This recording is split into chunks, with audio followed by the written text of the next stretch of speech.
I like your metaverse. I Googled a Bitcoin rich apartment on Google. Nice. And that's what came up. I do see the Bitcoin pillows. Yeah, that's okay. So your ceiling really doesn't look like that, is what you're saying? No, unfortunately not. Maybe one No, day. you have like the bachelor, the busy professional bachelor pad going on. I saw from your picture in the situation room of your awesome print. I saw your game controller and I saw your like business books, and I was like, oh, he mixes business with pleasure. I do mix business with pleasure. Man, did you get yours, Joe? Did you get your canvas? Not yet. No. When Mac asked for my address, I was actually on a cruise ship, so I didn't get it until like a week later. So I'm anxiously awaiting it. Man, Mahir, you totally blew it. I texted Mac and Alex and I was like, "What did you guys do this?" I thought it was when I was doing the Elvis stuff this last week, they sent me a couple of infinite objects for an exhibit they were going to do. And so I was like, oh, I got a package. I bet it's my infinite objects. And so I set up like my camera. I was going to do like a little unboxing video for them. I thought that'd be kind of cool. And I opened it up and I was like, oh my God. I got it in the room with me here. This thing it's huge. It's massive. I mean, I honestly like wow. You got the ring light on it. It's like I don't know. This doesn't do it justice. It's like 3 feet tall. It's like a full-on it's half the size. man. It's like it comes up to like above my waist. Like I've still got mine in the plastic. Your picture here did not make it look that big at all. I know. I said to Kim, I said, I don't know. I feel kind of like I was gonna put it in my office, but like I don't want people to walk in my office and there's just like a big picture of me there on the wall. It's like, I mean, it's gorgeous though. I'm keeping it in the plastic until I'm ready to hang it up because I don't want to, damage it or anything. Yeah, it requires quite a bit of wall space to hang up as well. Like it's a big piece of real estate. Yeah, it's a big piece of real estate.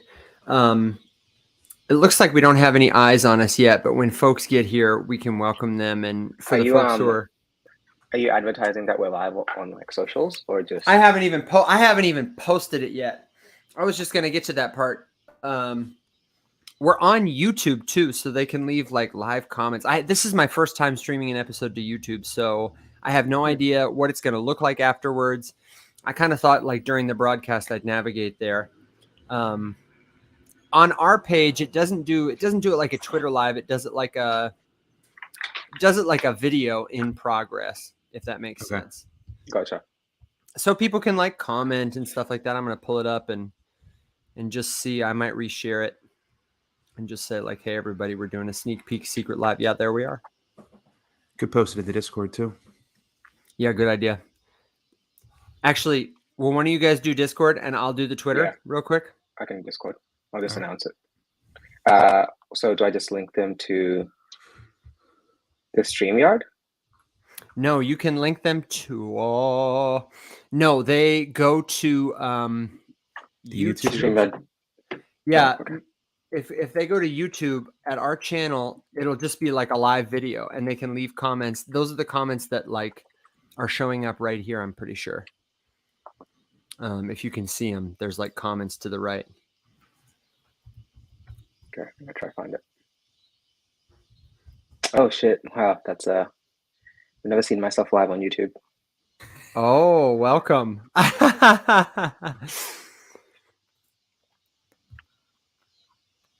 I'm going to say, come hang out.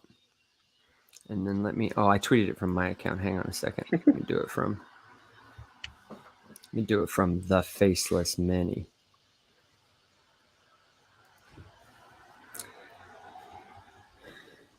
Oh, I can co-tweet? How fun. What's a co-tweet? A co-tweet is a new feature where you can like co-author a tweet, so it'll show up. Oh, we got a streamer. Is that you, Mahir? Are you watching the YouTube stream? You'll see. That's it's gonna make me wait to publish it until you guys accept it. That's silly. And I can only do one. I can't do everybody. How lame. I wish you could do like a group tweet. Yeah, the whole idea is like people were stealing other folks without giving credit.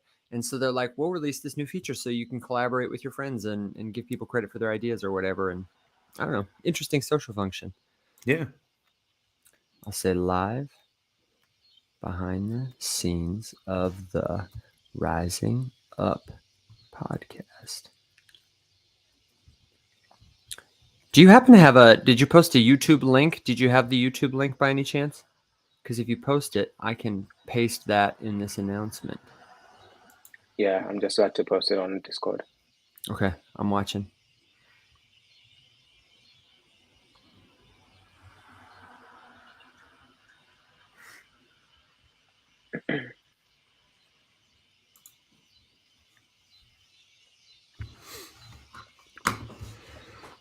I'll say, or leave them below.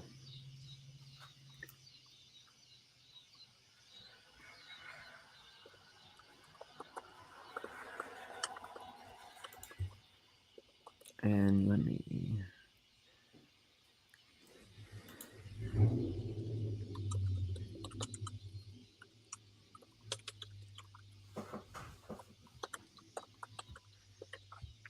I'd like to try and figure out a way, I'm sure somebody has done it, where they've got like a Twitter space going at the same time. You know what I mean? As the YouTube? Yeah. Instead of just like a live Twitter video. You know what I mean? Mm-hmm. All right, hang on. I'm going to take a bite of this sandwich, you guys. Oh my God. It's huge. As it should be. Oh. The bread is toasted. Oh my God.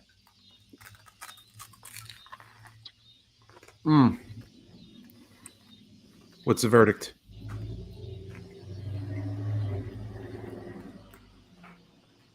It's definitely not tuna. Like the juiciness. But You need to try. It's good. Have you What do I tried need to try? like soy meat? What, like tofu or like No.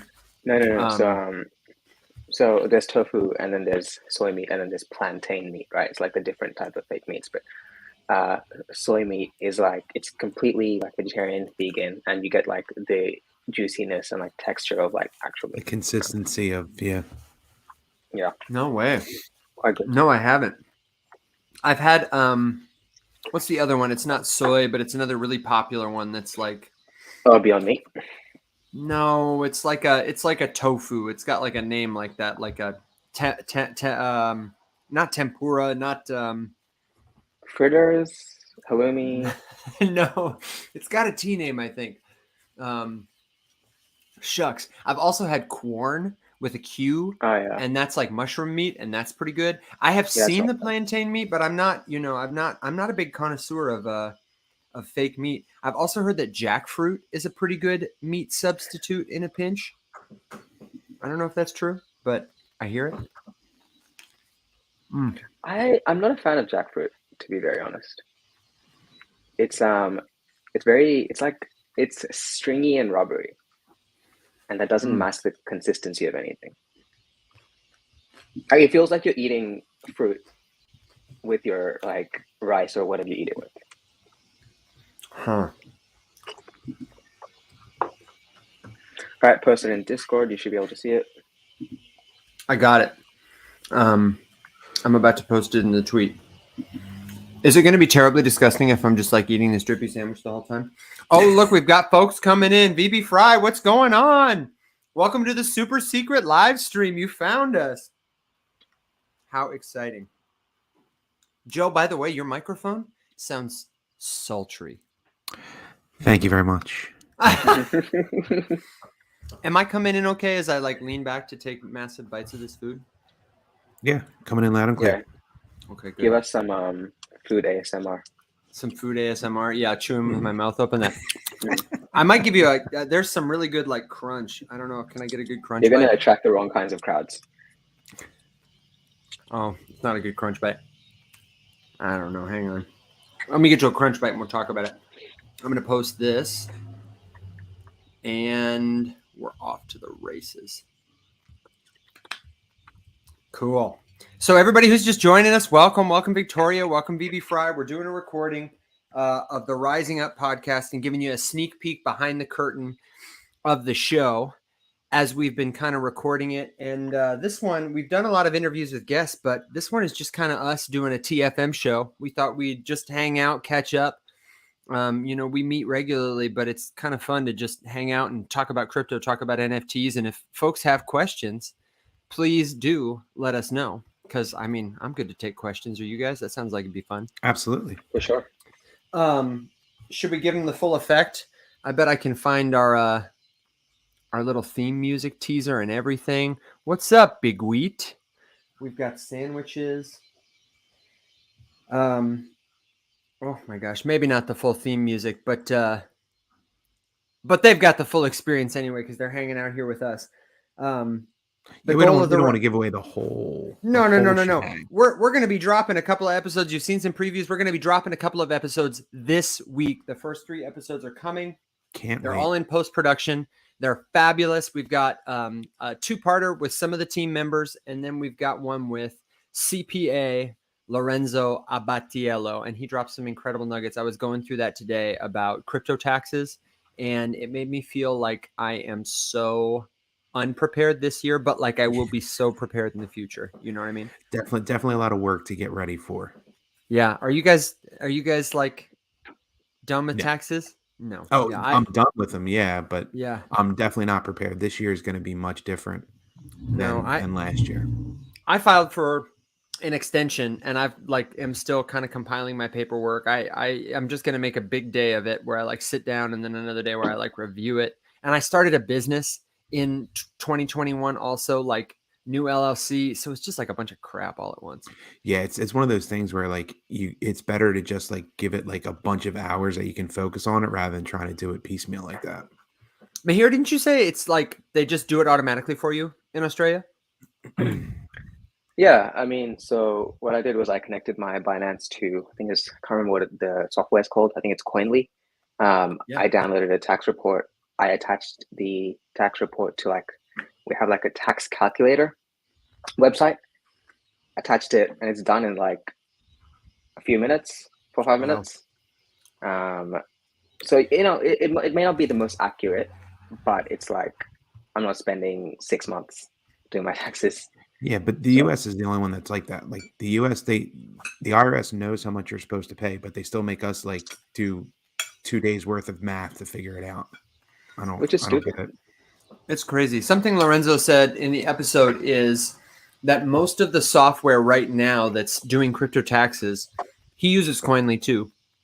And I can't remember if he said Coinly does this or not, but they don't take into account your cost basis. So a lot of people are automatically reporting capital gains that they didn't necessarily owe. The idea is, for folks listening, your cost basis is what you paid for the cryptocurrency. That's subtracted from your gains. If you buy Bitcoin at 20,000 and it goes up to 40,000, your cost basis was 20,000. And so your capital gain, your tax on 20,000. And these softwares, they just do what is the price right now. If it's 40,000, they tax you for the full 40,000. So he was saying that once they catch up, it'll be good. But in the meantime, folks who aren't maybe taking advantage of a CPA or who don't know about it or, don't have a great solution like that, they're leaving a lot of money on the table. That's one of the benefits that you still have with crypto, at least in the US, is you have wash sales for taxes, but you don't have them for crypto. So this summer, I sold a bunch of coins and then I just rebought them so that I can take that loss and record it and then, hopefully use it to offset any gains that might come by the end of the year. Super smart. Tori says it's almost worth going to a tax professional. Yeah, not a joke. And Lisa's here. Hey, Lisa. What's going on? I think I could be wrong, but I'm not a tax professional, obviously. But I think Australian taxes work a bit optimistic roll-ups, right? Where it's just they have your data, but they don't really have a total sum of exactly how much you've made. They sort of count on you to not be a bad faith actor and given your taxes correctly, and they'll only, they'll do random audits and checks of random people, but I don't think they necessarily know, hey, they've submitted this automatic wrong. They don't have a filter saying correct or wrong. It's more of we trust you until you get audited. So, yeah. It's like a who's who of Vanguard here. We got Tori, we got Lisa, we got Neil. How are we doing, guys? I love it. For anybody who missed it, here's a bite of the sandwich. We're eating 2 tuna melts, but they're vegan except for the bacon. I did put bacon on them. The tuna is replaced with chickpeas. There are celery bits. There's carrots. There's a wonderful dill sauce that I made. Sliced juicy tomatoes. I really like the commitment there, Evan, that you went through all the work to do the chickpea chicken salad, but then you just threw some bacon right on top. Man, I couldn't resist. That's awesome. I will tell you though, this is bacon from I don't know the pig personally, but it's a local farm where I know the pigs are happy, and I know they take as good a care of the animals and live with the land as well as they can in the context of the United States 2022. So I feel pretty good about that when I get to support businesses like that instead of Alex has told me about it. I was talking to a lady at Elvis Week who's a big time vegan, and she was telling me about some of the ways that the industrial meat market, just processes animals. And I was like, oh my God, it's intense. If the pigs eat grass, they're also vegan, is the way it works. Hey, so since you guys are on the show for the first time, and there will be folks listening later, do you want to take a second and just, introduce yourself to the listeners? Mihir, you had that fabulous idea of wouldn't it be great? We should do a sit down with everybody and get their one-on-one. But in the meantime, take a second and introduce yourselves to folks who might not know who you are, where you're from, what do you do, and your story with the Faceless Many. And I'll take a bite of my sandwich. Go ahead, Mihir, you go first. Okay, well, I guess for everyone who's listening, hey guys, I'm Mihir. I'm from Australia, so the down south, down under of crypto. And I guess in my Web 2 life, I work in sort of the cybersecurity IT area. I guess my first foray into crypto was during my degree, I did a course on blockchain 101 before I knew what Bitcoin was, right? I didn't know anything. And then during my degree, I was oh, there's this dude named Satoshi Nakamoto, just doing some pretty cool stuff. So that's how I first learned about it. And I was I didn't graduate that long ago, 6 years ago or something like that, 4 years ago, something like that. But that was my first foray into it. And then I sort of started dabbling back and forth. I bought this excellent coin called XRP. And I rode it all the way up to $3. And then it went all the way to 5 cents. And I bought the top at $3.20. I bought the very, very top. So, that was an interesting experience. But then, so I stopped investing for a while. And then a few years later, I was Dogecoin seems to be rallying. Maybe I should get in on that. And then I guess sort of the meme coin, shitcoin craze brought crypto back into my life. And then I joined Faceless Crypto and I met all these wonderful people. But yeah, that's about it, I guess, so I'm an IT professional by trade, but still learning the blockchain world. Yeah. We're still trying to get me here to do bedtime stories. I'm pretty sure that would be a killer revenue stream for the Faceless Many, or just for you. Throw your face or not your face, but I think your face would help sell it. A personal website with the 30-second preview of Sam I Am, eggs on, green eggs and ham or whatever. And I don't know. You could sell them for $5 a copy. Make them NFTs, dude. I'll put on a heavier Australian accent just to go with it. Crikey, mate. With it. Man, I wonder, do you still hold XRP? Did you buy back in? Did you sell and buy back in? I held it for all 5 years that it went down. Wow. What a champ, dude. And then I sold it at the bottom and then it went up. So, my faith is gone, man. My faith is completely gone. But it teaches you lessons. So it is what it is. Yeah, that's how we do it. We buy at the top, we sell at the bottom, right? That's the only way. Sometimes that is the case. Absolutely. Yeah. Joe, do you want to go? Yeah. I'm Joe. I live on the East Coast, right outside Philadelphia. I am a assistant principal in a public school district in my area.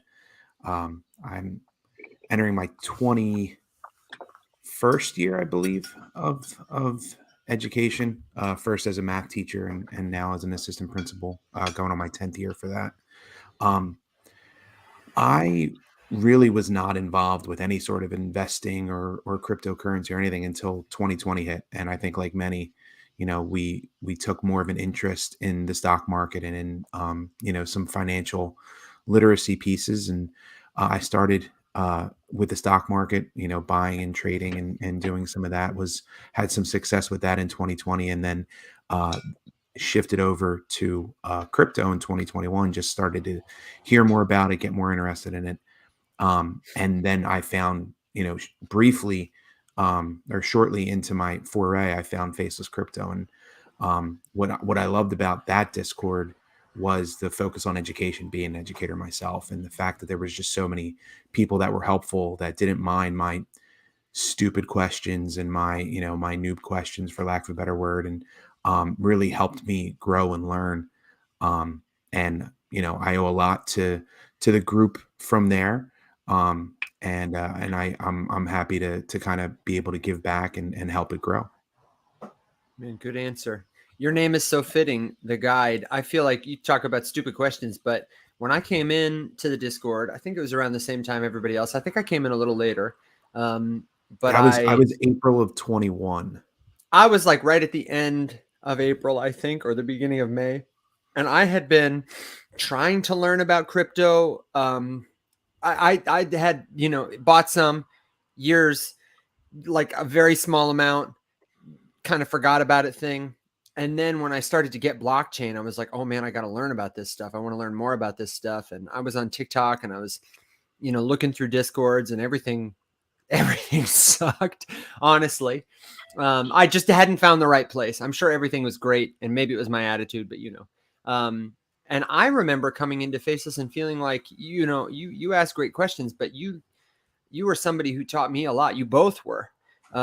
Everybody in that Discord was so helpful and so selfless with their knowledge. I always tell people it was a place where you could ask your questions, then you could share what you learned, and it was like a multiplier, because some people were into DeFi, some people were into real estate, some people were into whatever, and we just kind of all brought it back to the group. Everybody wanted to pay it forward. Everybody wanted to share their knowledge and to learn from each other, which was really, really special. And Tori says, I guess you were from around Philly from your other streams. I guess, is my accent that bad? I love that we've got such variety, though, represented. You got that. You got me here. You got me. I am told more and more that I really do sound like a person from the South, and I don't know if that's true, but you got diversity of dialect. Is good. Absolutely. Diversity of dialect. This has nothing to do with anything, but I was thinking about dialects. I swear I was thinking about this before we got on to record. I was like, oh yeah, we're going to have some really like disparate sounding voices. That'll be really fun. And I was going to ask you guys, I was going to run through some words with you later. I had a list, if I can find it, because that's one of my favorite games to play. Outside of crypto, one of my favorite games to play is finding out that somebody who speaks English says this or that word completely different from me. It's very nerdy, very silly, but I like it. Are there any words you guys can't say? Like I struggle to say abominable. Yeah, okay. Like abominable snowman. Yeah. I've always found it weird how there's some words that people just can't seem to say. I have a real hard time. There's a congressman right now from Colorado, and I'm pretty sure his last name is Auchincloss. I think is how it is. But every time I go to say it, it's like Auching. I always say Auchincloss. That surprised me, because you are usually very, not just articulate, but like I don't know what the word I'm trying to find, but like really like good with your pronunciation. Like you don't mumble. You are very clear. Yeah, enunciation. Thank you. Like very clear. Thank you. I have worked hard to become so, and I will tell you the thing about it, honestly, is confidence. When you enunciate, people think you're confident, and I, as a result, have failed spectacularly. Joe, you would get a kick out of this. I was in an English class one time, and for the first time, I read the word paradigm out loud, and I said it like paradigm. I had no idea the G was silent. And And I also, what else did I say? I've had a couple like that. The word BANAL. How do they say that in Australia, Mihir? BANAL. Yeah. What does that even mean? It Banal? means like, yeah. Banal is how a lot of people pronounce it, but I was like banal, and everyone was like laughing at me. And so maybe whenever don't take the B away. Yeah. You know, yeah, right. It means banal just means like something inconsequential, something that blends in, you know, an insignificant, unimportant detail. It was banal. Gotcha. But that's a good lesson that I you know, a lot of like, just say it with confidence. Yeah, And, man. fake it till you make it. I feel big. There's a challenge going around TikTok right now. Every now and then, Kim and I, when we're, you know, I'm making a video or she's showing me a video, we'll get on TikTok together just because, you know, I'm working and she's like, what can I send Evan to distract him? And she always sends me like fun little, we love words. And there are a bunch of videos that are like, see if you can pronounce all these words correctly, or it'll say the word and it's like, see if you can spell this word correctly. And we'll just sit down for like 20 minutes and we'll get really competitive and we'll start doing those back and forth. I took us way off track, but I hope you don't mind. Kim has a much more noticeable accent than you do, I feel. Oh yeah, definitely. Well, I'm not from Memphis. I grew up mostly you're originally in Michigan. from Vegas, right? Yeah, Vegas to Michigan, and then honestly, I really worked hard to just adopt what they call the standard American dialect for acting. You know, they want you to sound, I think mostly I sound like a guy from Michigan because I have a very like nasally voice, you know, like kind of reedy, you know, but I try to remove it as much as I can. I called my mom one time. I was on the phone with her and I think I said, I love you. And she was like, wow, Evan, you really sound Southern. I guess I said it like, I love you. Tori says she's from Ohio, and that's the accent they use for the news. I was unaware of that. Oh, very cool. I have a friend from Southern Ohio, and he sounds like he's from Mississippi. He's like, hey, guys, what's going on? I was like, dang, bro. And from Atlanta, New England here, I would say that like Worcester. If I was talking about Worcester. That's what I would say. With Worcester. Worcester, yeah. I don't know if it is. That's how I would say it, though. Worcester. I feel like I know people who are from the Boston area who say that word like Worcester. And if we're in the kitchen and it's Shire, like I would say Worcestershire. Worcestershire, yeah. Or you know, Mihir, you said Worcester?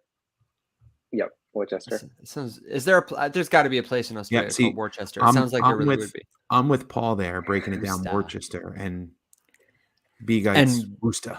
Worcester. Yeah. I used to know this guy. His name was John Steigels. He was like 6'7", old Irish priest, had a big beard, kind of a Boston thing. Father John Steigels. I don't know. I made him New York there, but he was like one of the nation's foremost experts on marriage customs of Romani peoples who had resettled in America and Irish travelers. And he used to get called very specific niche. I was hyper specific. Thinking the same thing.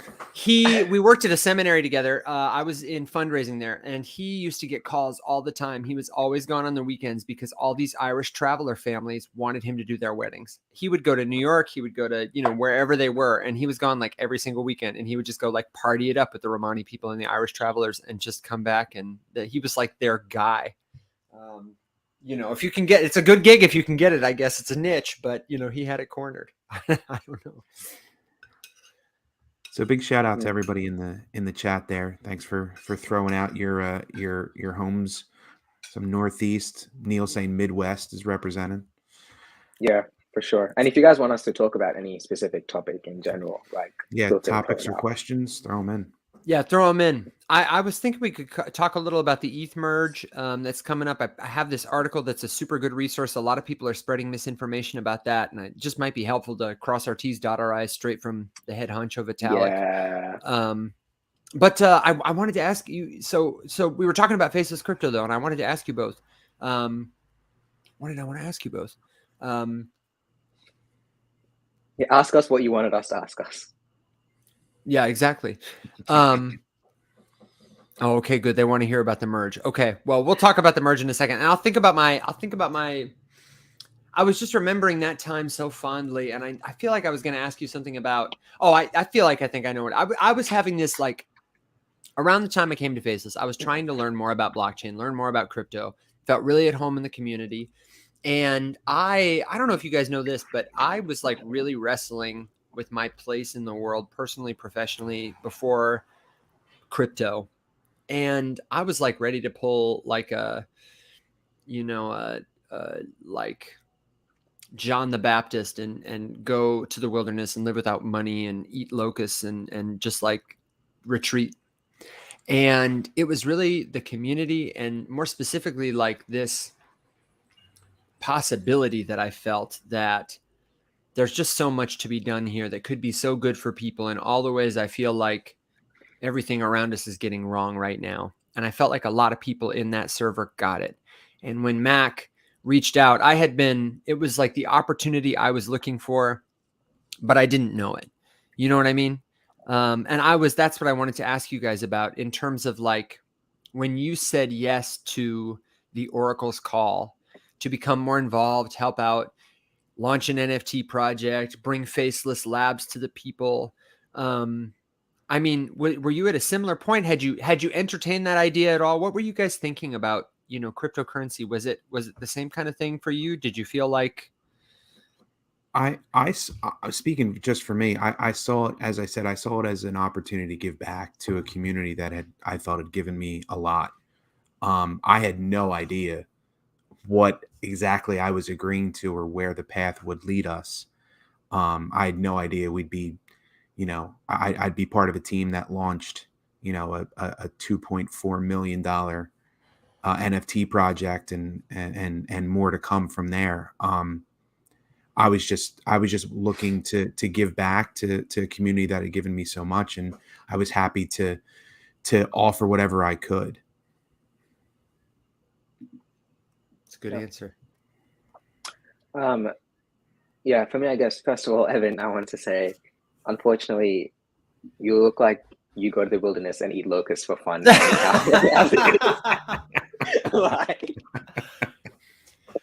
I have to interject to say here, for anybody who doesn't know this about Mahir gives the best, like, I love you, but like scorching burns. Mahir kills me with his humor every day. I love that about you. I know, and I love that about you because it's so accurate, though. Yeah, I mean, for me, it was like the same thing as you. I guess, like, to reiterate, first of all, and we'll get into like our, how we started in Faceless Crypto and like later podcasts. But, firstly, we didn't even know we were doing like the Faceless Many project when we first joined, right? Like, we had no idea that we were going to launch an NFT, all that stuff. But, it was really just Mac. I remember he asked if anyone wanted to help be leaders in the community. And I was like, I felt it was a good way to sharpen my knowledge of blockchain. Is like, if you can explain it to someone well enough, then it means you've understood the subject matter well enough. So I wanted to sort of like improve my own knowledge at the same time, like help people understand exactly what was going on, because we were in the meme coin, shitcoin craze, right? Like, and people didn't know what the technology was. They were just like, oh, this might make me $10,000, if I put in like 2 cents. And that's what they were getting in for. So I guess I wanted to sort of help, rectify that misinformation around. And then after like, I think it was like a week or two, Mac was like, oh, surprise, we have this NFT project. I'm like, oh, sick. So yeah, that's the story. Yeah. And I remember even like Mac was like leaning in that direction, but I remember feeling like it was so uncertain, because it was like, we want to take Faces to the next level. We got this artist. Let's talk about it. And then just like, what amazed me was how everyone was kind of like on the same page in terms of the vision for like, what is Faceless Crypto?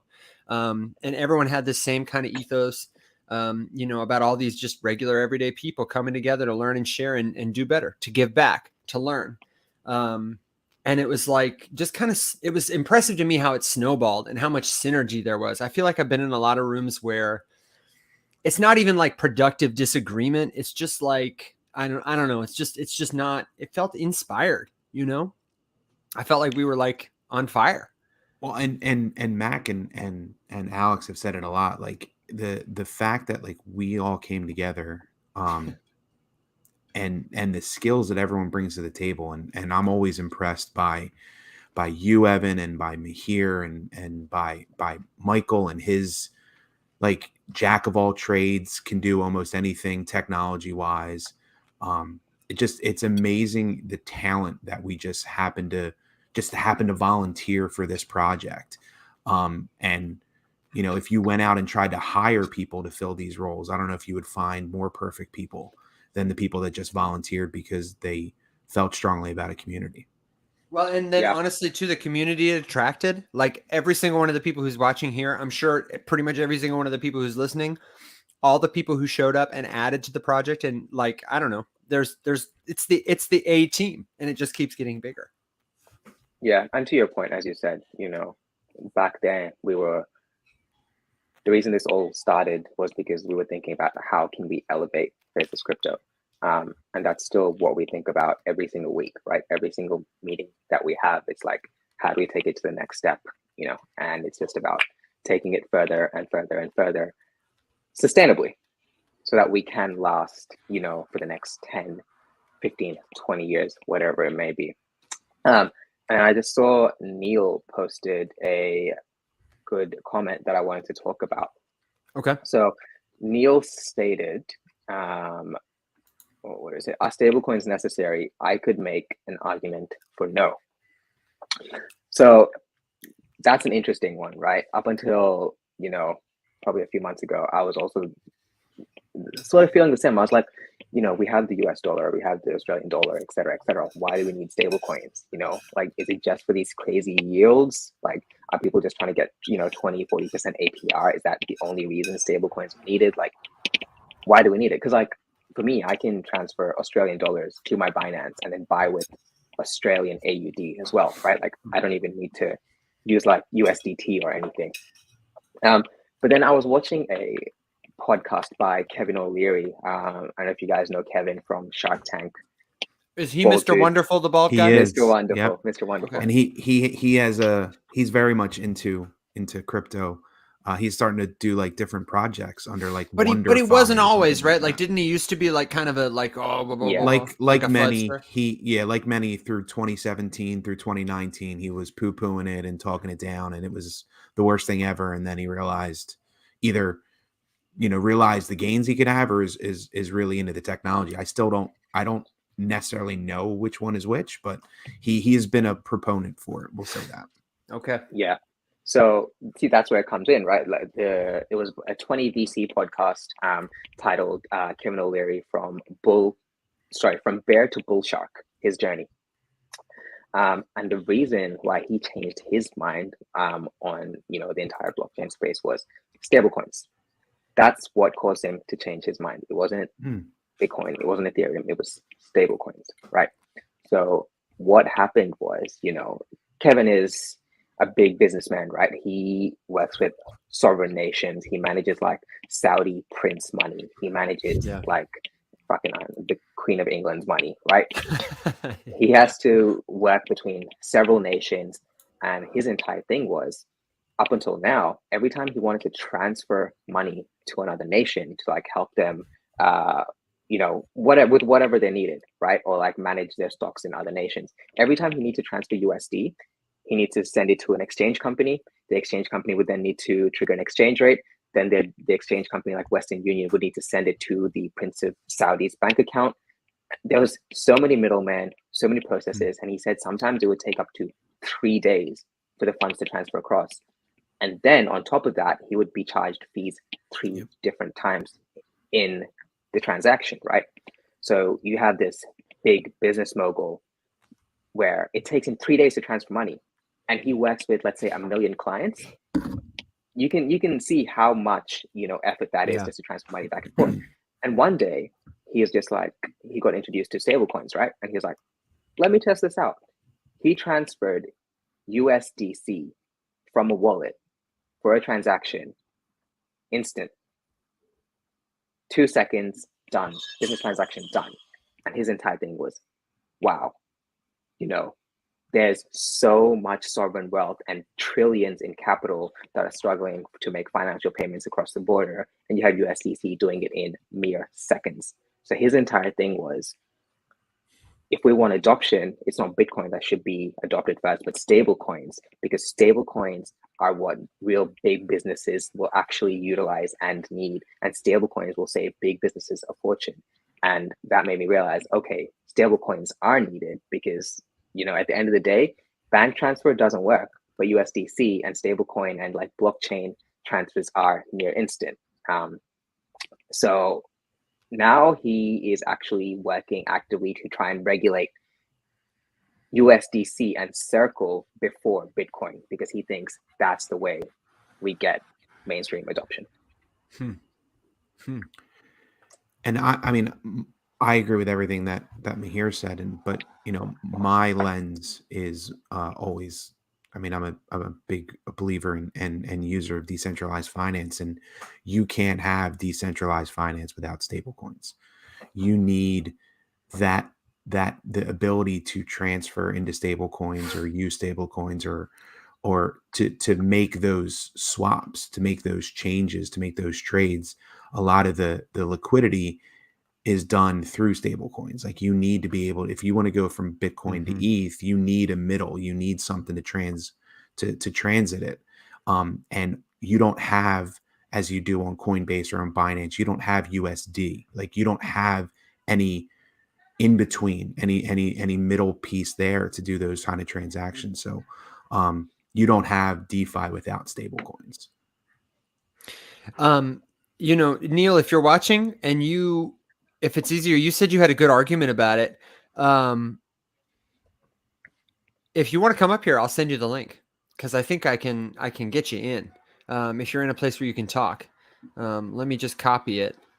I'm going to send it to your DM. Don't send it to the collection agencies or anything. I don't know who he's going to send it to. Go ahead.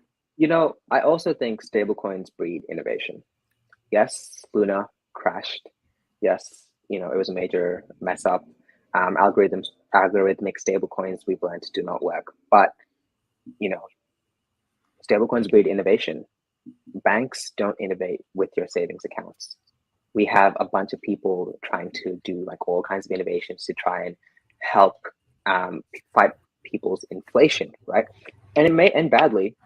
Some of them might crash, but through these bad results is how we progress. You can't progress without innovation, without all these companies trying and failing. And without stablecoins, I feel like we wouldn't have innovation on our savings accounts. I really think that we're about to hit like we had DeFi summer. I think we're about to hit a stablecoin, fall.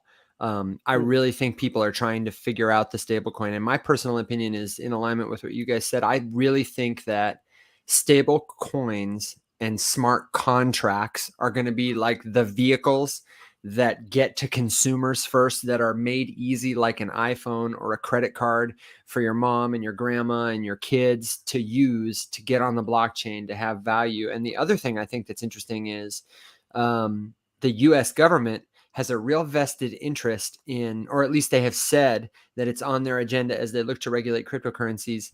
That congressman whose name I can't say, Jake Auchincloss, I looked it up, Auchincloss.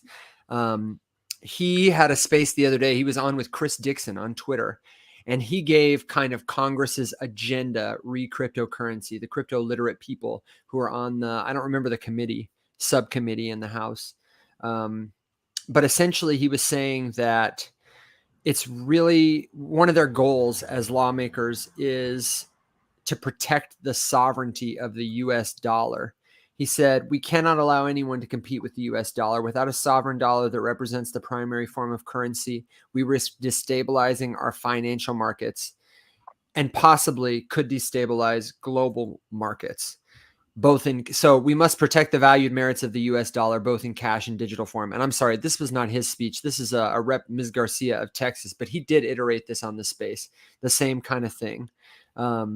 They feel that stable coins that are not tied to the US government, that are not centralized, that they present a risk to the hegemony of the US dollar. And I think that's really interesting. The World Economic Forum has kind of sounded that trumpet too. I think they're trying to position themselves as like a, hey, if you need to have a digital currency for your government, let us do it. I think they've done some really innovative and interesting stuff, but also a lot of stuff that, because of my desire to have a decentralized future, or a more decentralized future, one where it's not just centralization, but where we can access the spectrum and move along it as we need to. I feel like that's kind of just, protecting the old guard.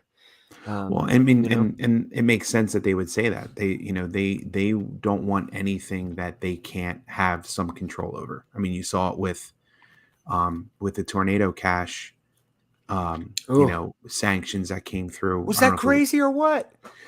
So, but the fact that like Circle is a publicly traded company, so they are going to go along with whatever sanctions the U.S. government puts out there, and you saw that they froze, any USDC that they deemed to be, ill-gotten or somehow connected to the tornado cash, and they want that control. And again, some people might be like, well, that's good because, 70% of that money is probably hackers anyway. But like, that's the Kevin O'Leary calls it the cowboy culture of crypto.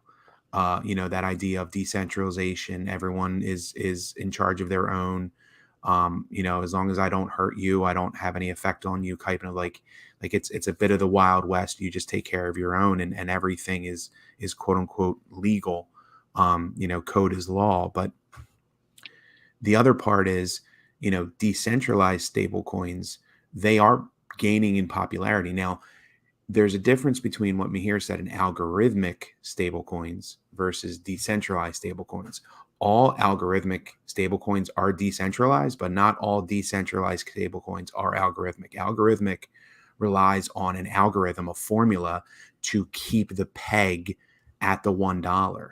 And every single one has eventually crashed and burned. Terra Luna being the biggest, the UST being the biggest one to happen. Whereas you have a decentralized stablecoin in like DAI, where it's based on a collection of assets that is over collateralized. So if the peg were to drop, they use the over collateralization to help reset the peg. So that no one is in control of DAI. DAI exists on the Ethereum network and in other networks, and no one can hit the button and lock DAI down like they could USDC. So I think that there will be more stablecoin innovation in that decentralized area of over collateralization in other ways. But I'll be honest, I will never trust another algorithmic stablecoin again. Yeah. It's maybe a hot take, but hot takes with me here. I think I am not all for decentralization. I think decentralization is a very it's not always useful. It's like, let's say, first of all, Ethereum, right? Ethereum is decentralized. One tweet from Vitalik saying he's going to dump his ETH will watch ETH free fall to the ground. Is it decentralized? How is it decentralized in any way? Bitcoin, yeah, sure. It's decentralized because there's no CEO of Bitcoin, right? At the same time, you have whales that can manipulate the market in a second. A market maker will dump on us at any second. Is that really decentralized? And it is, but at the same way, it's easy to manipulate still. And at the end of the day, when something crashes, right? Like when, let's say your internet computer or whatever technology you're using, right? You're using the internet computer, to access apps, et cetera, and then it crashes. In a decentralized world, you don't have a support center or a call center to call. You don't have technicians to help you. As a corporation, why would you want that? Let's say everything crashes. You can call AWS and be like, hey, I have this issue, et cetera. And, I may be wrong. ICP may have a call center. But with decentralization, you don't have that support for whatever you need. And corporations, why would they want that? at the end of the day, decentralization works in the scenarios Joe mentioned, where like, you know, a stablecoin company crashes, or like, you know, a company like Celsius crashes in a decentralized world. You can just pull that money out because no one owns it. But in terms of like corporations and day-to-day living, I don't think decentralization translates into better quality of life. I think it translates into worse quality of life, which in certain scenarios can save your ass. Yeah, I think you've seen that a little bit in, you know, I know when the Ukraine Russia war started, you saw a lot of people relying on crypto to get across the border and to pay for things, and like that was an example of decentralization being incredibly useful. But I think that decentralization is going to come to a head if we want real adoption.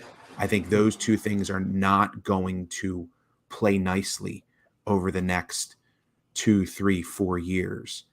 I think that's going to, we're going to have, you know, I think one or the other is going to win out. We're either going to be decentralized and not have mass adoption, or we're going to have mass adoption, and that mass adoption is going to be driven by centralized organizations. Okay, so if you had to send one person to the gauntlet, like to fight Nancy Pelosi to the death for the future of crypto, you know, in a legislative sort of way, not in like fisticuffs, although who knows where we're going to be in 2 to 4 years. It could devolve to that. If it was like a physical thing, I'd send Charles Hoskinson. But also if it was like a chess game, I would have said Vitalik, but he got beat by like 3 or 4 people recently. So I don't know. I mean, we don't need to do that, but also like, can you imagine if that's what it comes to? Like, you know, they're banning code left and right. The smart contracts are regulated. The stable coins are regulated. You know, we might see that kind of like a literal rising up. Now again, like Neil put in, you know, the U.S. I'm going to go up to his tweet. I know he jumped off, but like, you know, the government can shut down a DApp. Well, they didn't really. They just said that, hey, like U.S. addresses, like you're not going to be able to use that. They didn't shut it down.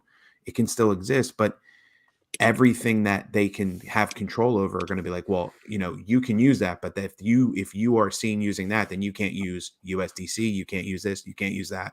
I know Aave, there was some, I don't know if it's true, I don't want to speculate, but there were some stories out there about you know, some users being blacklisted from Aave because someone dusted them with, you know, that 0.1 ETH from Tornado Cash. Now, again, it got fixed, I think I saw that. Yeah. For like a couple hours, they could not utilize Aave's front end because someone sent them 0.1 ETH from Tornado Cash. I know. Well, and some good actor sent a bunch to like celebrities, like Shaquille O'Neal got ETH. Yep. Yeah.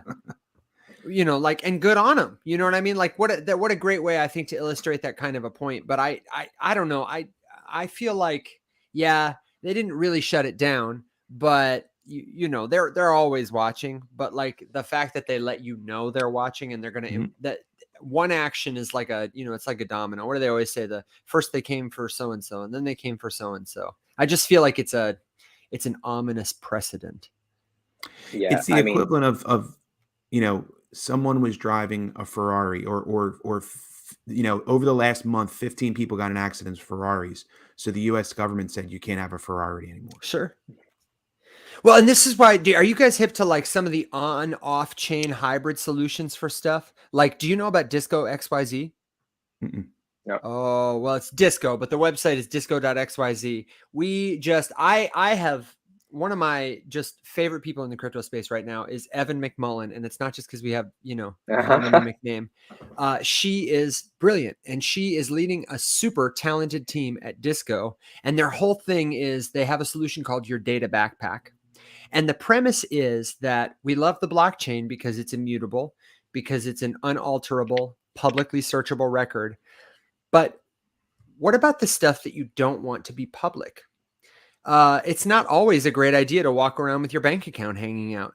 Or in the future, when people are getting POAPs for attending a service at their mosque, when 9/11 happens, there is all kinds of historical precedent for public data being weaponized against people groups. Most notably, I can think of the Holocaust. Evan told a fantastic story to me.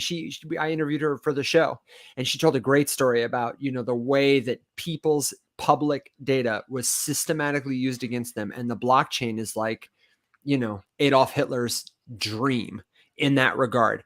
Anybody who wants to weaponize your public data, anybody can send you a token that you cannot approve or deny, that you cannot shield from the public.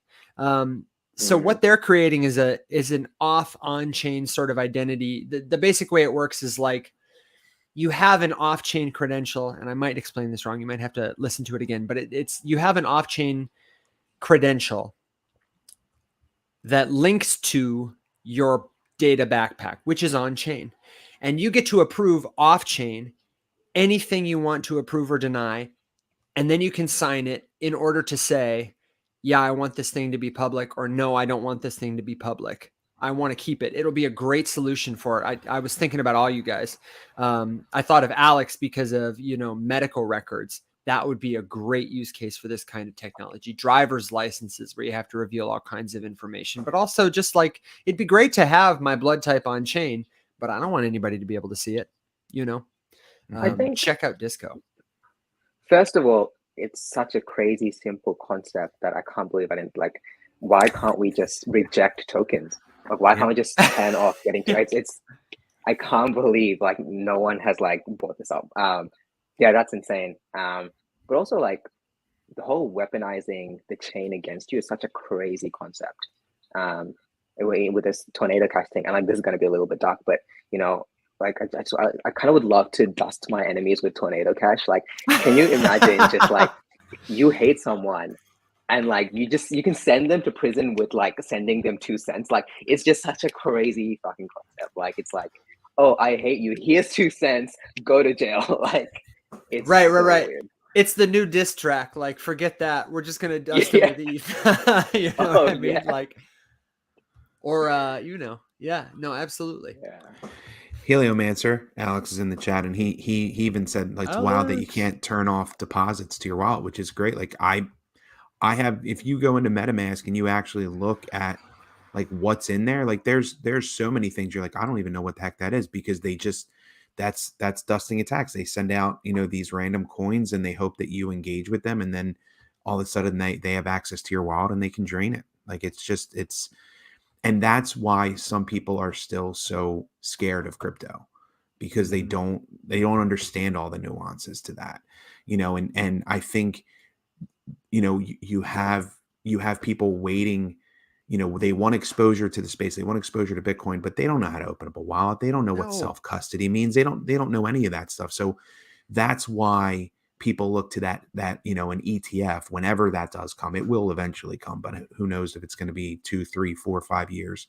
I'm sure they're going to wait until BlackRock gets all their Bitcoin, and then maybe they might let the plebes get it. But that's why people want that. They want that access, but not, or that exposure, but not have to worry about their private keys, not worrying about, oh my God, I forgot my password, now I can never access this stuff again. Like, they don't want to have to worry about all that. Yeah. My hot take is that people should be scared. I think if people are not scared, like, then they probably don't understand it well enough to play with it safely. And I prefer them to be cautious rather than scared, because like fear brings other emotions that I think will lock you down and not let you grow, not let you take chances and take risks. And I think crypto is a great spot to take risks if you do it wisely, or if you do it, like I never thought I'd put anything on chain. I thought I was going to live on Coinbase my entire life, but I took a chance to put things on chain and experience that. And I'm so much better for it now because I took the time to learn it. If I was too scared of that, I would never have ventured out. No, that's a good point. I think what would be really helpful is, if there was a sort of like, in the development world, you have your production server, your test server, different variations, right? Like, if we had a BTC test net that was publicly available where everyone could play on with fake tokens, right? Mm-hmm. So people could just come in. They won't need to spend real money because it's a stepping stone, right? No one wants to spend real money to learn something. it's just no one wants to do that. Every electronic stock exchange has paper trading for that exact reason. So you can learn all the ins and outs of not only trading itself, but the user interface and all the what each button does without risking any of your own money. Yeah, I mean, we just need Bitcoin paper trading, and people would, I feel, be more Bitcoin ready paper to learn. custody. Yeah, let's put that on the discussion for next Thursday. Okay, let's do that one, and let's also do. I just came up with a great idea for an escrow / wallet cleaning solution. We can call it Dust Buster. There you go. I don't know how it works yet, but I like the title. I think that name's we patented, can sell it. But yes. Yeah, but we could like spell it with a V, but make with it a $T. T. Yeah, with a yeah, get our TM up there really quick. So I have this ETH merge article, and I can share my screen really quick. Do you guys want to read through it just real quick, and we can share a good resource with folks as the ETH merge is coming up? How do you feel about it? Yeah, I know the article you're talking about. Feel free. I am gonna hit this button. Let's see. Hoo-wee. Oh, I don't want that. Oh, I don't want that. Alex wants you to read us a bedtime story there, Mahir. So maybe you can read the article to us. Yeah, Mahir, do you want to read it? I'm thinking. No, I'm not gonna put him on the spot like that. I'm trying to see where's my. Oh, that's my screen share.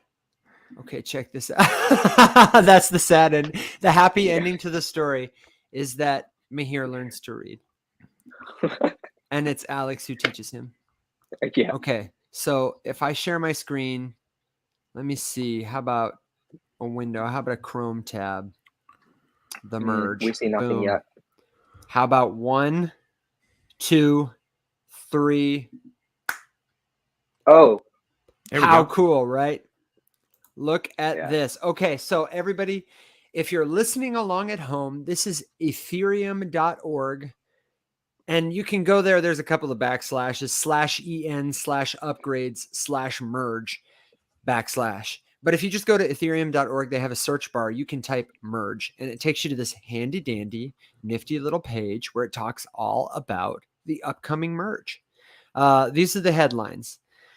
That the Ethereum mainnet will soon merge with the Beacon Chain proof of stake system, which will mark the end of proof of work for Ethereum and the full transition, to proof of stake. The merge will reduce Ethereum's energy consumption by 99.5%.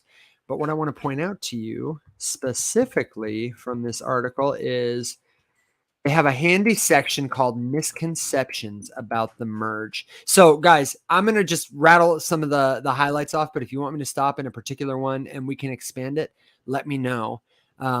Because I actually was laboring under some false conceptions myself. For example, I think this is the most prominent one that I'm seeing right now.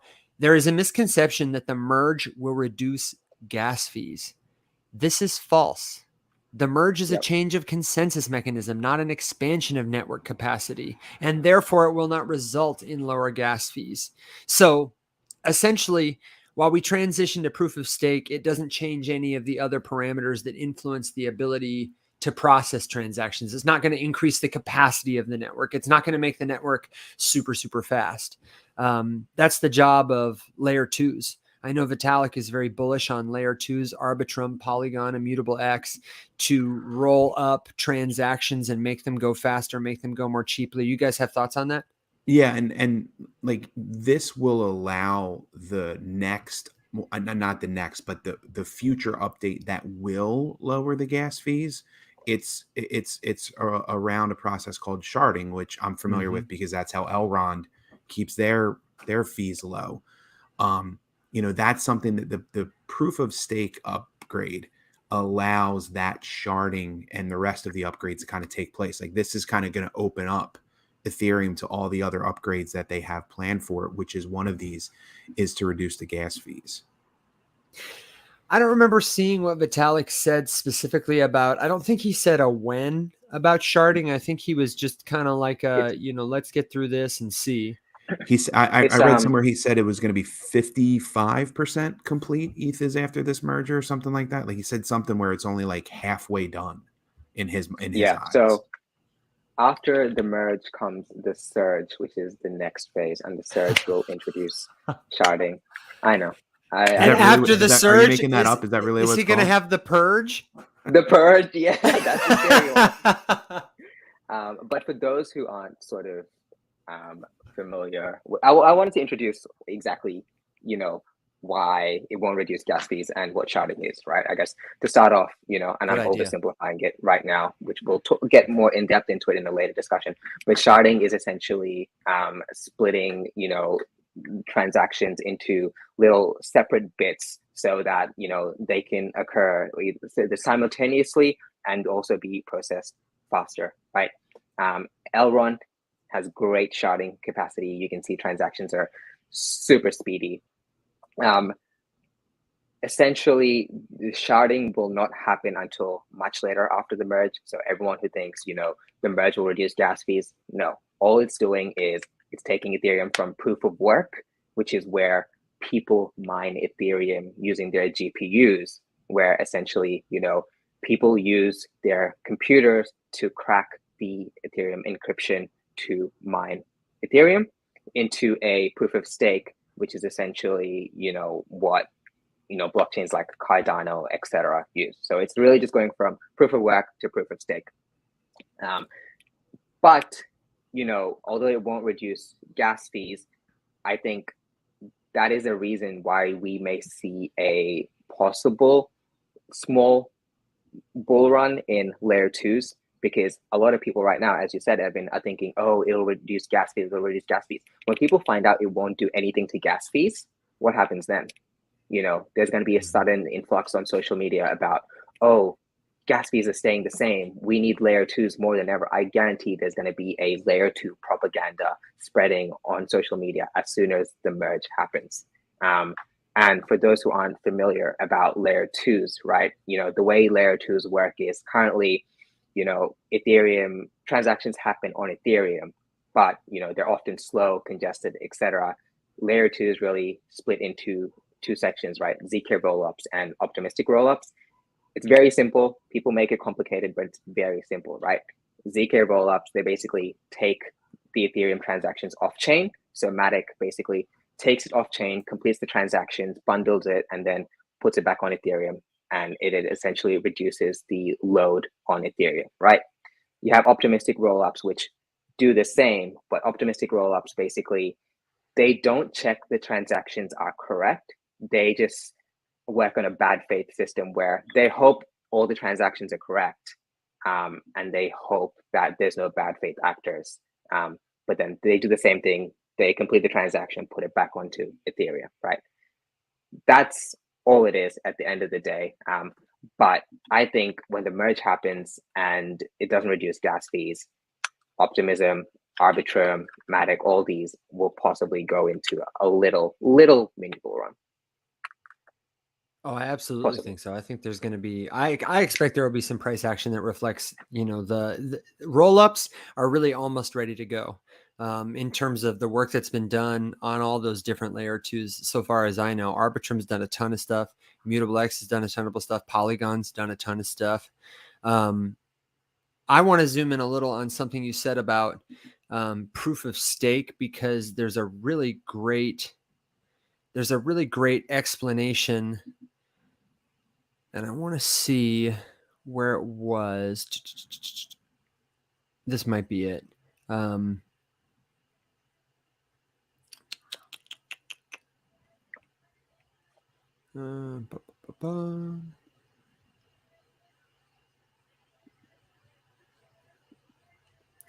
Well, shucks. Well, I know that the biggest difference between proof of work and proof of stake is as Mihir said, the mining of the blocks, or the confirmation of the data being accurate on the blockchain,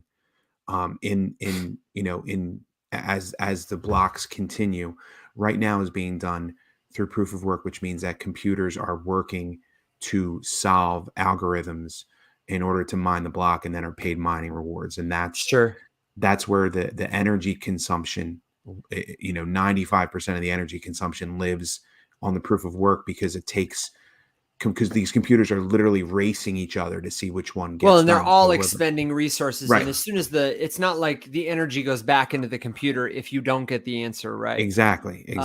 They had an elegant explanation on their website, but I guess that's what I wanted to highlight was that with proof of stake, a validator node is chosen totally at random based in part on how many coins they have locked up, how many coins they're staking. It's just assigned randomly. So instead of all these different pieces competing for it, the network just picks someone, one of the validators. And that kind of brings me to this one here.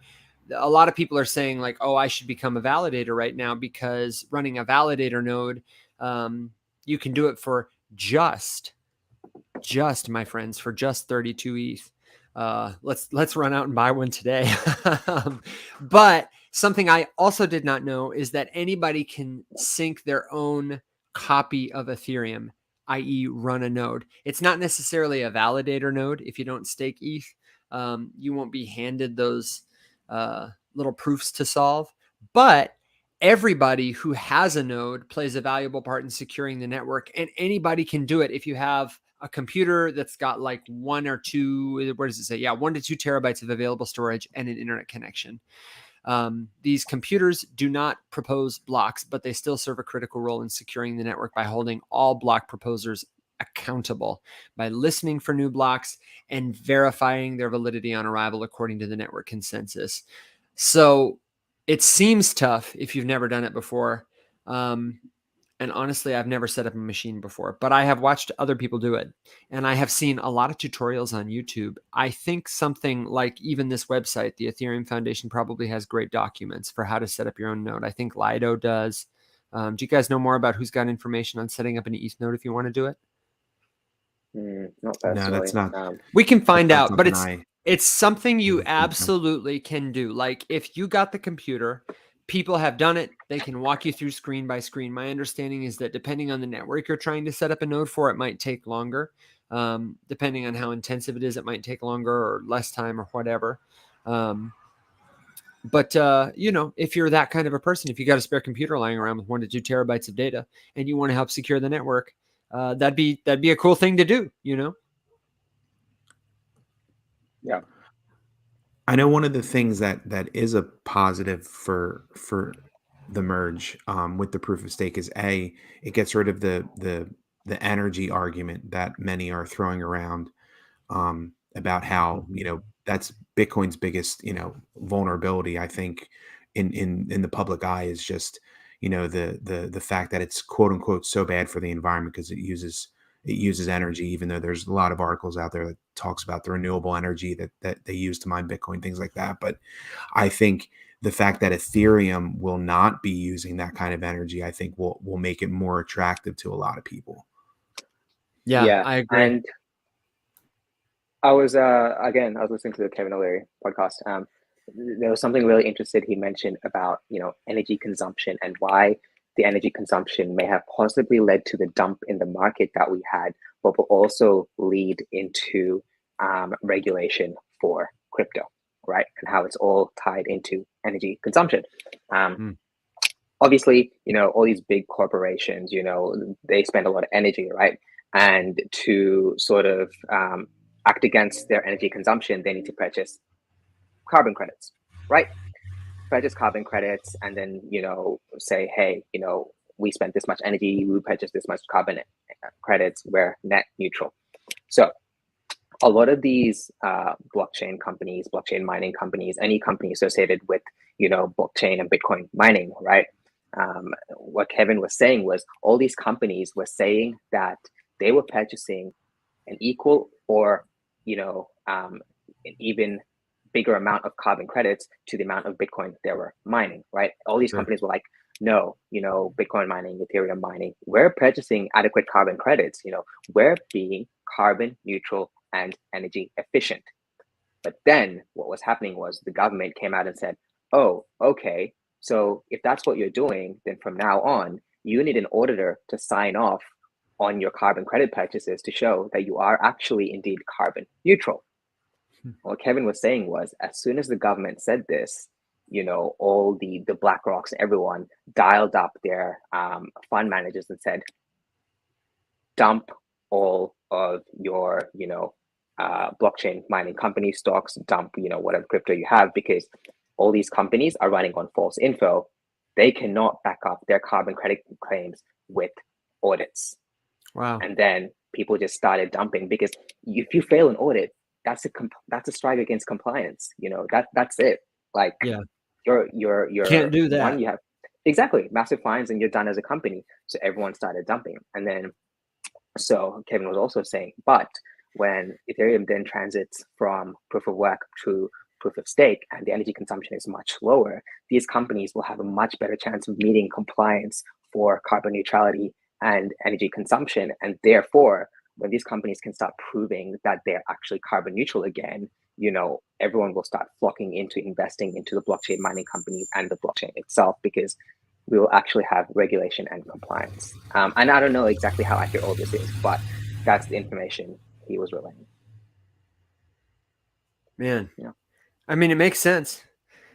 Mahir, are you a Kevin O'Leary stan? No, I hate Kevin. You can't, just the way you called him Kevin like 3 times. I don't know. Maybe it's because you have such a nice voice. I think calling that him it sounds nice. I think calling him Mr. Wonderful is an injustice to how much I dislike him. No, I used to watch him on Shark Tank. I love Shark Tank. He is also always a dick, but at the same time, I think you got to listen to successful people, even if they are a bit mean sometimes. But yeah, Kevin, if you're listening, we stan you, man. And you can sponsor our show, please, or come on our show as a guest, and we'll ask you hard-hitting questions. But we're here for it, man. We can talk about WonderFi as well. Yeah. The last thing about the merge and the switch from proof of work to proof of stake that I think will start to impact retail and impact the market the most is the fact that the rewards that they're giving will shift from the mining rewards to the staking rewards. And many people are calling it a triple halving event, where the amount of ETH inflation, or the amount of new Ethereum entering the market through those block rewards will lower to the point where there's a chance that with the proof of stake and the EIP 1559 that went into effect last summer, that actually burns a portion of the ETH gas fees, that we could see some real deflationary pressure on Ethereum. I know that's Arthur Hayes wrote an essay around ETH, took in some of the macro points that his view on the macro points, and the fact that he's anticipating the Fed to pivot or on the rates, the fact that he's anticipating a huge shift in the amount of ETH available, and that will bring some supply shock.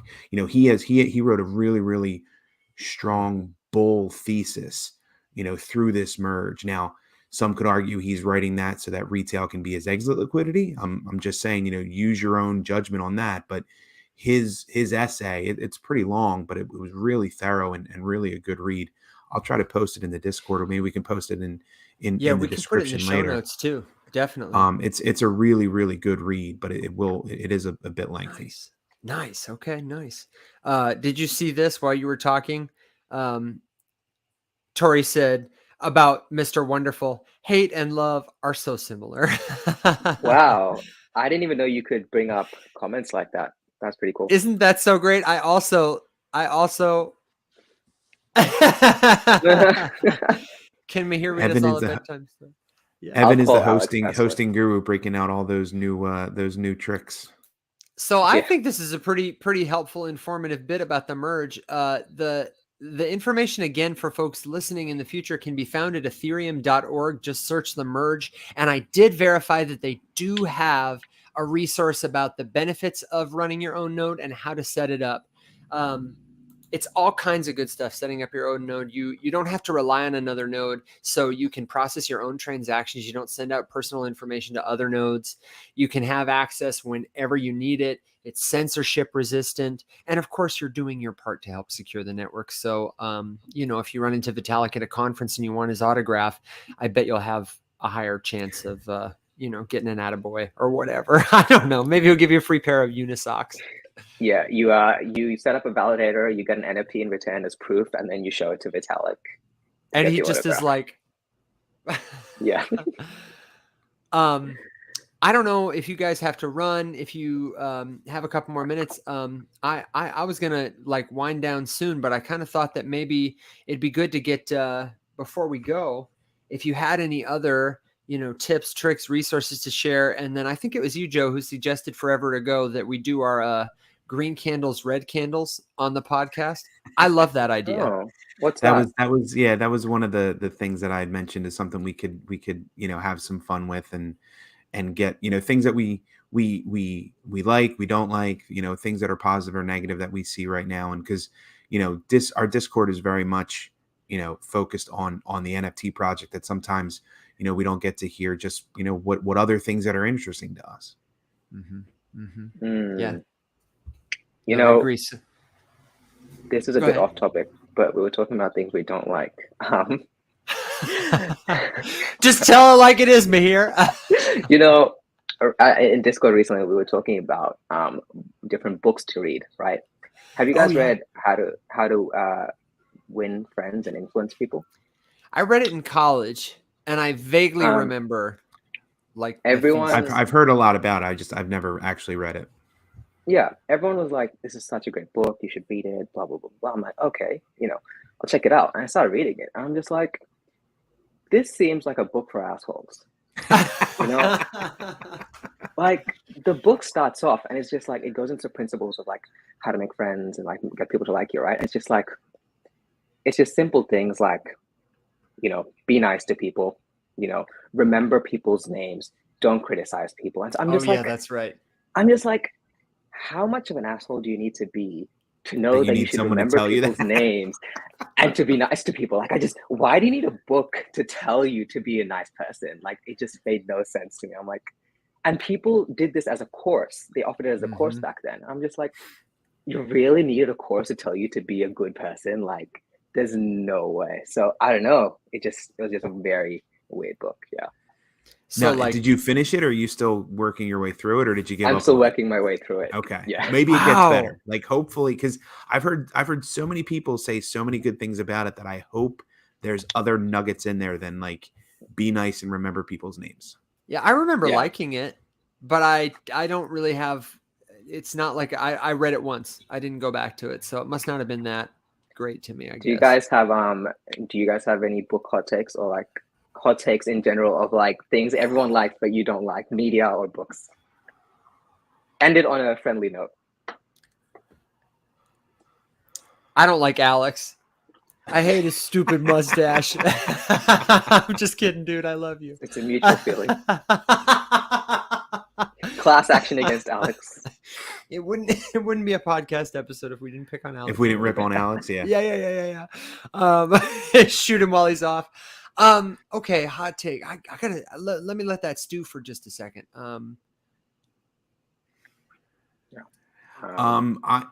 It's not crypto related. I guess movie. I've never seen and have no desire to see the movie Titanic. Really? Oh, really? That was the first time I saw bare breasts on a film screen. I was Evan 7. became a man. I'll never ever forget it. They had everyone in school was talking about it, about how it was a 3-hour movie and it was PG-13 and there's nudity and Leo was in it. And I remember I came home one day from school and it was really weird that like I didn't have a babysitter or my mom home because I was like 7 or 8. I think I was 8. And one day I came home and she had bought that. It was VHS. It was a dual VHS movie set. And I was like, I don't know how long I have, but I like grabbed it. I ran to the living room. I threw it in and I hit fast forward. And I was just waiting. And then the Draw Me Like a French Girl. And I hit play and I was like, wow. So Kate, if you're listening, I feel like I should apologize to you. But I love how then Evan's mom came home and his voice has changed and no, and I and watched all the way to the end because I was like, is there more? Is there more? Is there more? And I rewound all the way to the end of that. The nudity happens, since you're never going to see it, towards the like start middle, and it's brief for a 3-hour movie. It's like 5 minutes. And my 8-year-old self fast forwarded all the way to the end. It probably took 15 minutes in front of the VCR. And then I had to rewind it 15 minutes again, both tapes. And I was like, what a ripoff. That's it. I love how Evan's experience is watching. He didn't even watch the start. Just from that point onwards, like the beginning of Titanic just doesn't matter to him. Just that point onwards. Joe, no, and it wasn't even onwards. It was just that point. I fast forwarded through the rest to try and find more nudity. Yeah. Well, so that's the life of a kid. Joe, why do you not want to watch Titanic? Or what's the story behind that? It's very random. There isn't much of a story, to be honest. I never saw it, and now like it was everywhere. It was like when it came out, and that song was everywhere, and it was just like this huge deal. And I just never really had any desire to watch it. And then the more people told me that I should watch it, and then I just was like, no, I don't want to now. Like it was almost like forget about it. Yeah, exactly. Like if you're gonna make a big deal that I haven't seen it, now I don't want to see it. Like now I'm gonna go against the hype. Yeah. Have you seen Titanic, Mihir? Oh, actually, to be honest, I don't think I have. I have since watched the full movie multiple times and not been sad about it. It's a long movie, and it's like it takes a couple minutes to get going. But like I'm the kind of guy, like we went and saw, Kim and I saw Top Gun, the sequel, the other day. It was the first time we saw a movie in theaters together, and I cried like 6 times. Okay. I'm like a super like sappy, easy to suspend disbelief, but also Titanic, I think, was a well-made movie.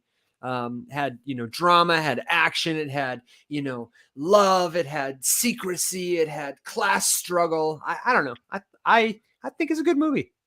Yeah. I had no idea that we were going to go on a Titanic tangent, by the way. That was not my purpose. I was just looking for, for a quote unquote hot take. Titanic is one of those things that you see clips around the internet so many times everywhere that it feels like you've watched the movie. Like I've seen so many random clips. I'm just like, I know what it's about, Yeah. I don't necessarily. Spoiler: the ship sinks. Yeah. Oh man, why'd you tell him, dude? Yeah, unfortunate. Top Gun though, I hadn't seen the first one. Oh. Okay. And I watched the sequel. The sequel was my first one. Excellent movie. Right? They killed so it. Good. Really good. That and is the one beach I've heard scene, really I'm sure Kim enjoyed. I want to see it.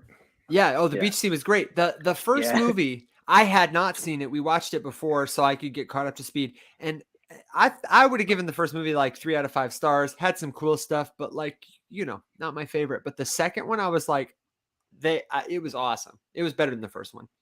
And they did those stunts for real. Like, those weren't like CGI. They actually flew those planes. And Tom Cruise was talking about, I don't know how real this is, but Tom Cruise was talking about like he did so much training that he got injured, and he went to the doctor later on and he found jet fuel in his blood. Literally like ice in my veins. No, jet fuel in my blood. So I read about that. Kim and I he sent every actor to like 3 months of training, and it was all the footage on jets was really, they did it in 2-seater jets is what it was. And so there was, the Navy didn't let them fly planes, but they flew official Navy planes, and official Navy pilots were in like the front and the actors were in the back seat. So they were really feeling the G-forces. And I don't know, the cinematography just has this, like the first movie that was one of the best parts about the first movie, I thought, was like how cool the planes looked and the aircraft carriers. But this one, it's like even more like the camera shakes. They really did a good job with the cinematography to make you feel like you were in the plane with them, or like, their cheeks are melting. It was incredible. It's good, Joe. Yeah. But I cried like 6 times. I would like to see that one. Mahir, did you cry? Do you cry at movies, Mahir? I don't think I've cried at a movie ever. But I can start practicing for you, Evan. I'll start working my way down across each movie. So cold. I also watched Nope by Jordan Peele. Oh, I want to see that. It was different. I liked it. Very, very. I won't say any spoilers, but it was very. I'm a big fan of Get Out and Us. Yeah, Us was one of my favorites. I loved Us. Yeah. Is it as What's good your as hot them? take, Evan? My hot take? I don't know. Tell me first, because I still don't know my hot take. Was it as good as I, Us? Because Us was I great. rank it. I mean, controversial opinion between my friends, but I rank Get Out first, and then Nope, and then Us. I need to rewatch Us. I loved Us. I did prefer Get Out more. It's different. It's not as scary as Us. It's not as Get Out's not scary. It's a very different movie that I can't really say anything about. It's a fun watch.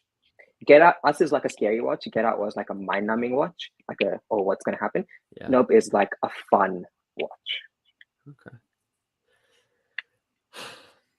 I'm trying to think of a really controversial hot take, and man, I just don't know that I have one. I was trying to think of like a crypto hot take. I don't think I have any like, weird.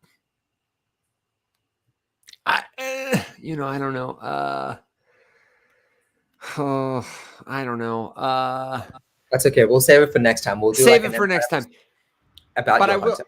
But I will tell you my quick green candle, red candle, would be my green candle is that I got done with a great week at Elvis Week. It was a lot of fun. It was a lot of work. I was partnering with a company called the Legacy Council. They're bringing Elvis on chain using NFTs in the metaverse in partnership with Elvis Presley Enterprises to give fans for the first time real stewardship and ownership of Elvis's story, which is really cool, and governance decision rights about what are we going to do with Elvis in the metaverse? What are we going to use these funds for? I think that'll be really cool, and we'll probably reach a lot of fans. And then honestly, the only thing cooler than that is my big, huge Scrivener canvas. Oh my gosh. The reflection is terrible because I got the plastic, but man, he's huge.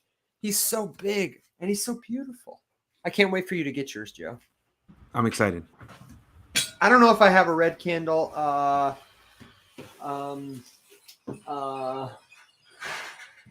mean, I don't know. E-Gold is the red candle. I bought back in at like 57 after it got out of the 60s, thinking we were going back up, and now we're down, which is fine. We'll go up eventually again, but like that's my literal red candle. Is ETH is currently at this recording 50, or E-Gold is currently $53, and I bought it at 57. So my swing trades, man. Buy the top, sell the bottom. That's right. Sticking with the theme. My green candle was as I said in the opening, we just got back from a cruise. We did a Disney family cruise with me, my wife, Disney cruise, my 3 kids. Yeah, it was a Disney cruise. Our first ever Disney cruise. Our first real cruise that the kids remember being on. To be honest with you, where they were old enough to actually like have some fun and engage, and we'll remember it. And it was phenomenal. It was honestly probably the best family vacation we ever took. So it was just an amazing week that we had on the ship, and enjoying each other's company, and just disconnecting. Like there's something to be said. Like I came back to like 200 plus work emails, but like for that week, not having internet, not having any email, not having I had no idea what Bitcoin was doing for the week. Like nothing. It was just total disconnection, and getting back to being a dad and being a husband. It was just really, really, really a lot of fun. I'm sorry we didn't ask you about that sooner, because that sounds delightful. It was wonderful. It was wonderful. It really was. And red candle, it's tough to come back from vacation, just going to be honest with you, like going back to work, and especially now, the school year is 2 to 3 weeks away for some that are listening. This may already be back at school or college, and that brings a lot of growth opportunities, a lot of positivity, but shifting from that vacation brain back to your work brain takes probably a week to get back into it. I felt like it took me a little bit to get it. And I actually got COVID when I came back. So I got off the boat. I dodged it for 2 straight years. I got off the boat, wasn't feeling great, got home, tested, and I was positive. So wait, so are you now? Yeah, like I'm good. Still that was last week. Last week I had it. I'm clear. I tested positive. I tested positive last Monday, and then by Friday, I was negative and able to go into work. And then Mahir, you had it like right before Joe did for like the 5th time. I honestly, at this point, I think they're just lying to me and saying I'm positive. Like, I was just working out, I was chilling, like I had no symptoms. But yeah, I'm glad you enjoyed the cruise, Joe. Like, well-deserved vacation for you, and you've been working super hard on the ducks as well. So, yeah, Quack quack quack quack Quack quack, baby. quack indeed. Yeah. Tori, my kids are 13, 12, and 7. 13 and 12 are girls, and 7 is 7-year-old boy. Joe, you said that they had gone. You went with your kids before, like when they were too young. My I guess Max, my youngest, was a baby at the time. He was probably a year old or so. He was still in diapers. And my girls were like 7 and 6 at the time, or 8 and 7, something like that. And we went. My grandmother passed that year, and my uncle took the proceeds from her estate and took everybody on a cruise. So it was like literally it was everybody. It was like my cousins, my aunts, my uncles, like it was everybody. Wow. And the girls like had a good time, but they don't remember it. And Max, like, there was not a lot to do on a cruise ship when you have like a 1-year-old baby. Like, he couldn't even go in the pool because he was in diapers. So this was like our real first experience as a family on a cruise ship, and we really enjoyed it. Is it about have you been to Disneyland or Disney World, and is it like cheaper? I feel like it would be a lot more fun because everything is right there. Oh, it's not cheaper? No, It's it's more expensive? I'm a huge we as a family are huge Disney fans. Like, we've been to Disney World many times. We go probably every other year, if not maybe a little bit more. And we're huge Disney people, so that's why we did the Disney cruise. But the Disney cruise, you're paying the Disney premium. Like, I could have gotten 2 cruises for like a Royal Caribbean or something like that for the same price as one Disney cruise. So you're definitely paying for the Disney premium, but you're also getting the Disney experience. I mean, everything was so clean. Everybody was so friendly. The food was phenomenal. The ship is amazing. There's so much stuff to do. Like, we didn't even get off at the ports. My wife took the girls off just to say, like, we went to Mexico. They went into the port and like bought a magnet. Like, that's what they did. Because there's just so much to do on the boat that we didn't want to get off it. But yeah, it was definitely not cheap, but it was definitely worth it. Nice. Mahir, what are your red and green candles?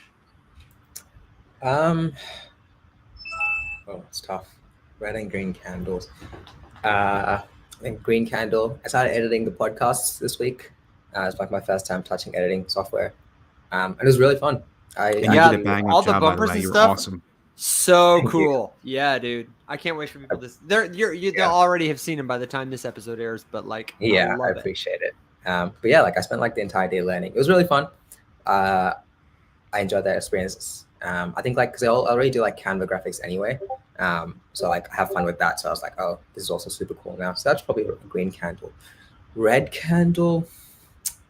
I don't know if I have a specific red candle. I think like I'm trying to think what my red candle would be.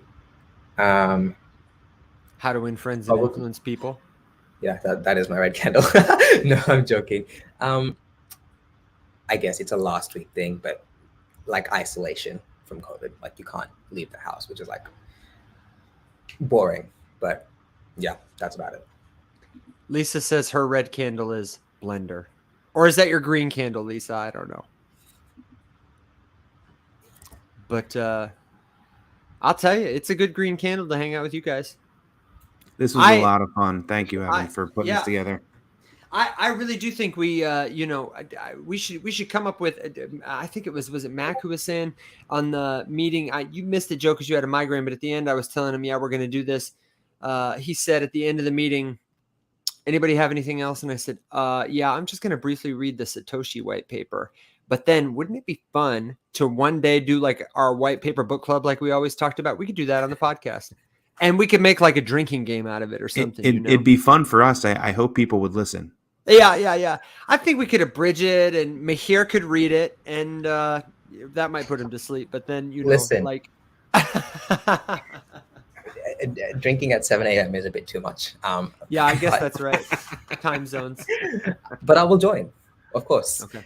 I think it would be really fun, like white paper book club, like white paper podcast. I was gonna like do like podcast sessions where I just run through white papers anyway, but I think doing it as a group would be so much more fun.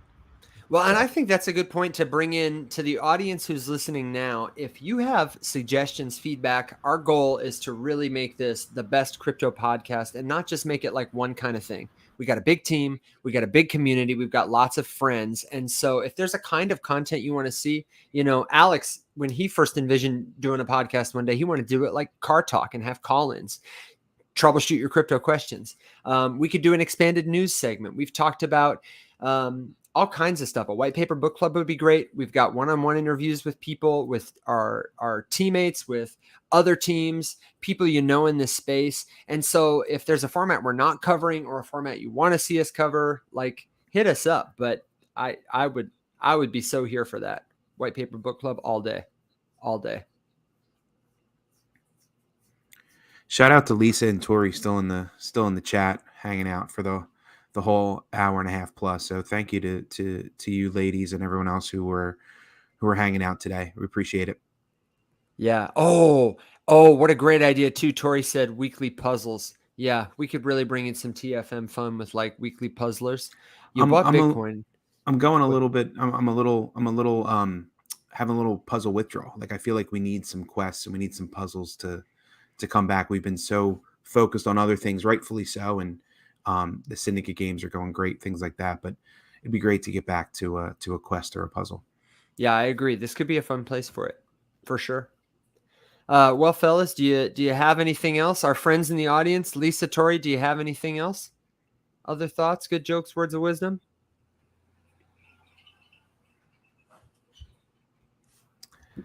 My words of wisdom is, oh, sorry, Joe. No, I'm good. You go, Mahir. My words of wisdom is don't get wrecked by the merge.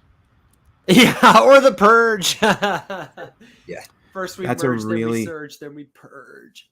That's a really good point. Know that anytime there is an event where people can pinpoint the date, there's a lot of volatility around that date. So just be safe and be smart. Yeah. Good advice.